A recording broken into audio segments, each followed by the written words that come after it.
What is up, everybody? What is up? And welcome back to the Science of Flipping podcast. I am your host, Justin Colby, and we are ready to rock another great episode for you about starting your year off right, building your company, and moving forward. So welcome back to all you loyal listeners. If this is your first time listening to the Science of Flipping podcast, I urge you to get over to thescienceofflipping.com and download my free book. This is not an ebook. This is my actual book that is a #1 bestseller on Amazon for real estate investing. It's called Science of Flipping. Get to the website. I'm giving it away for free to our loyal listeners. And at the same time, whether you're brand new and or you're a loyal listener for years, go ahead and look to the left-hand side. You're going to see a new button called the application to the mastermind button. This is the mastermind that myself, Sean Terry, and Kent Clothier all developed to get real estate investors, whether you're brand new or are making $250,000 a year or are even in the seven-figure realm and want to gain more traction, build a better business, scale it and escape it. Wherever you are in that spectrum, I urge you to fill out the application. If you fill out the application and my team reviews it, and if you qualify, we'll reach back out to you to talk to you about further steps. So I really do urge you, if you're serious about real estate investing, if you're serious about creating your life that you want to live, if you're serious about hiring others, making more money per deal, buying more rental properties, if you're really dead serious, I urge you to fill out the application, because the mastermind is a group of about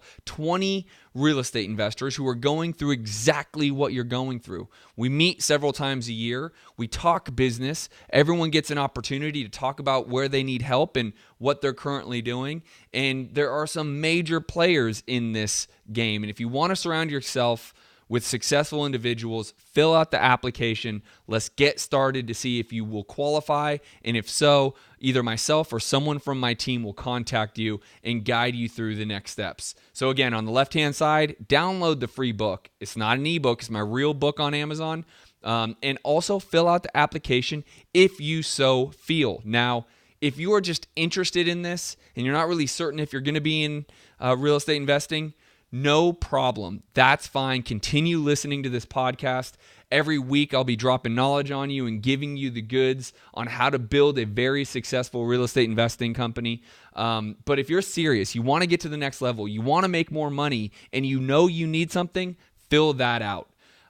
So with that being said, guys, I am going to jump into the topic of our episode today, which is your vision statement, right? What is your vision statement? What is your company's vision statement? And even if you're a solopreneur, it's just you can still have a vision statement. In fact, I would urge you to say it's even more important to have a vision statement, right? Because you need to know what you're doing, how you're going to get there, what your end result is, what are your goals. And if you don't have that ultimate vision statement, you're really not going to be able to push forward, create the goals that you need to create. You're just going to arbitrarily pick goals. You're going to arbitrarily say, this is what I think I should be doing, right? And so let's talk a little bit about what a vision statement is, right? So a vision statement is really kind of your aspiring or an aspirational description of what your organization is going to look like, what you are going to accomplish, right? In the midterm, in the short term, but also in the long term, right? 10 years out. What's your company going to look like? What are you going to accomplish all the way up to 10 years out? What does that look like, right? You need to have a clear guide.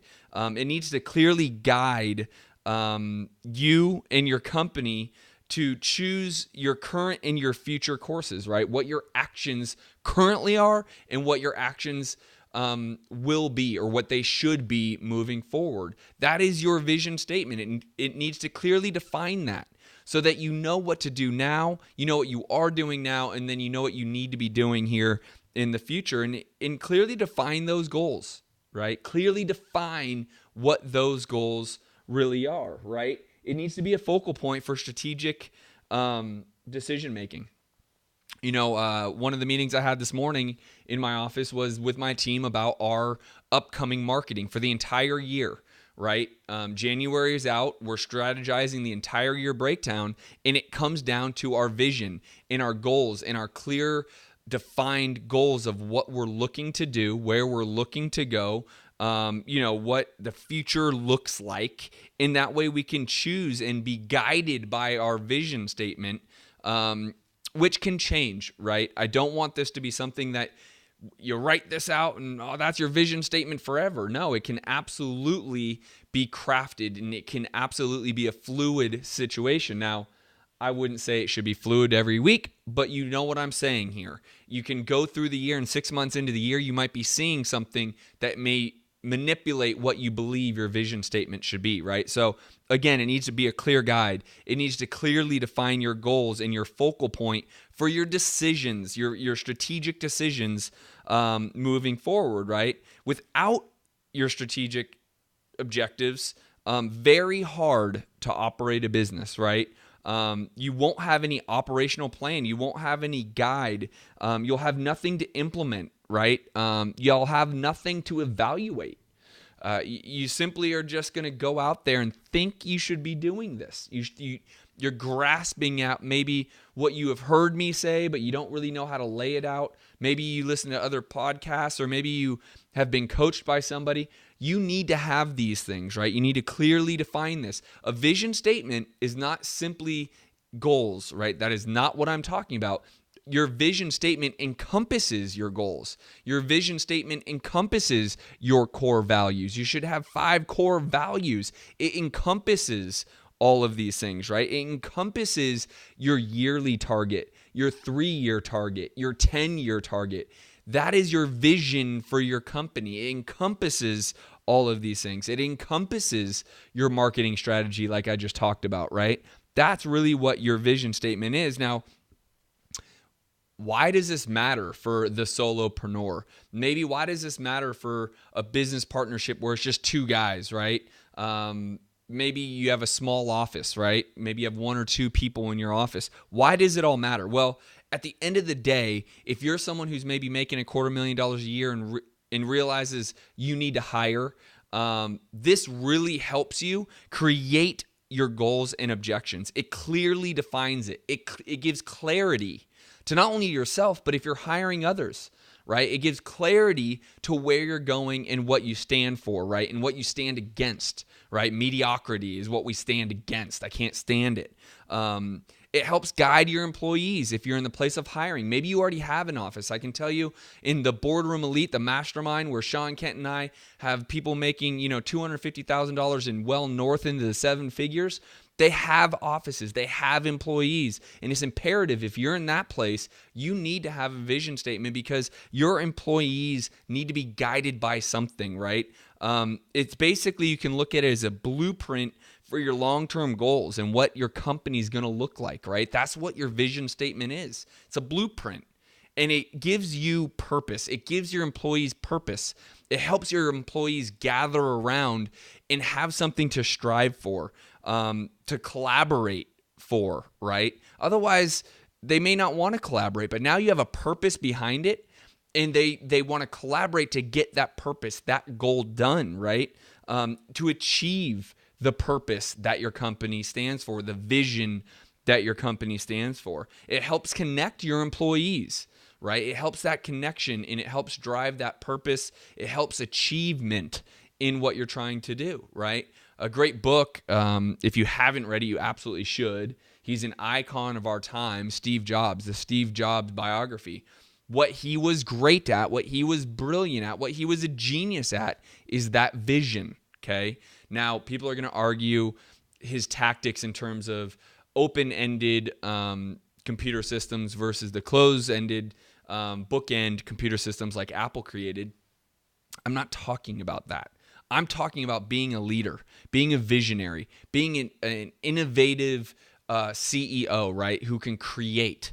But it does no good to create without having the vision behind it. And especially for those I'm talking to that have employees or thinking about hiring, you need to make sure you have a guide that they can follow and have a purpose for them to collaborate with and pull together, because you then can fulfill that vision, right? That's where you guys have to be. Now, what I'll tell you is I want to give you some tips on how to build your own, right? I've already told you it needs to encompass your goals. It needs to encompass your core values. It needs to encompass what your marketing strategies are. And it needs to be able to have your yearly, your 3-year, and your 10-year goals attached to it. That's the vision of your company. Now, how you build it is you need to basically create a timeline, right? It needs to be a timeline for 10 years or so, something that you can assess, something that you can put a process to, something that you can have goals and objectives with, right? So you need to be able to put that timeline in place to say, okay, in 10 years, here's where we want to be. In 3 years, here's where we want to be. In 1 year, here's how we're going to do it, right? Now we can put goals to it. We can put assessment. We can put processes behind that, right? Number 2, it needs to be clear. Clearly define what it is, right? It cannot be wishy-washy. It cannot be kind of this vague, I want to make $10 million, right? That's vague. That doesn't mean anything to anybody, right? Except for you who thinks that's a great number, right? You need to have a clear definition of your vision, right? It needs to be concise. It needs to engage. Whether you have employees or if you're just talking to yourself, you need to be able to engage in that vision, right? So it needs to be very clear. Number 3, it needs to have defined objectives, right? And with your objectives, it also has to have defined obstacles. What are going to be your obstacles throughout your business, right? In the next 10 years, in the next 3 years, in the next year, what are going to be your obstacles and how are you going to have resolutions for them, right? Again, something as vague as saying, I want to make $10 million as a real estate investor is not a vision statement. It's barely a statement, right? It's this vague thing, right? I don't even know how to describe it, right? You need to figure out, are you going to have internal or external obstacles? Internal obstacles are very real. Maybe it's in your own head, like, I can't do this. My market's too hard. I don't have enough money to buy the amount of deals. Those are internal obstacles, getting out of your own way. External obstacles might be the market might change, right? Money might get more expensive. There might be more home builders in your area that are changing the economy, the math behind your deals, right? Those are external. And you need to develop an action plan. You need to develop something that you're able to do to overcome these obstacles, right? Very, very important. And then number 4, you need to communicate your vision, right? Communicate it to yourself. Write it out, have it clearly defined. There's a great book out there called Traction that is wonderful, that can help you with those kind of stuff. That's a great book for you to read. And, make it reasonable, make it attainable. Write it out. Communicate it to yourself, communicate it to your employees, communicate it to whoever you need to, and make it reasonable and attainable. Just like your goals need to be strategic, they need to be measurable, they need to be attainable, realistic, and timely. Your vision needs to be reasonable, and attainable, right?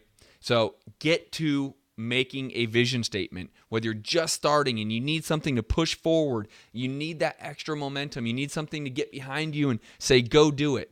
Your vision statement can do that. If you're making $250,000 plus, $500,000, $750,000, $1 million a year, this is something that you need to get your employees, get your staff, get your crew behind, so they have something to collaborate for. They have something to achieve. They have purpose behind what they're doing. You need to give them purpose, and you need to give yourself purpose. Very, very, very important concepts here, right? So, guys, create your vision statement. Make sure that you have your core values in there. Make sure you have your focus, right? What your core focus is. Make sure you have your marketing, what you're doing to marketing to drive in that type of business. And then what is your 10-year, your 3-year, and your 1-year plan? Create that in your vision statement so you have a vision that you can put up on the board, put on your wall, and start moving forward. So guys, that is our episode today at The Science of Flipping. Again, if this is your first time here, get over, download my book. It is a best-selling book on Amazon called The Science of Flipping. After listening to this episode, if you're encouraged enough to say, I need to fill out that application, get over to The Science of Flipping. On the left-hand side, you will see application for the Mastermind Boardroom. Even up, top, you're going to see the Mastermind button. Click on it. Fill out the application. If you are approved enough for someone on my team to give you a call, then if you qualify, we will reach out to you if you qualify, right? We do not want to make this the masses of asses. This is not some big coaching program where you're going to be in a room of 500 people. This is very small, very intimate. This is game-changing information, right? You're going to have me and Kent and Sean Terry all helping you, and several others who are doing very, very well. So fill out the application, and guys, I will see you on the next episode. Peace.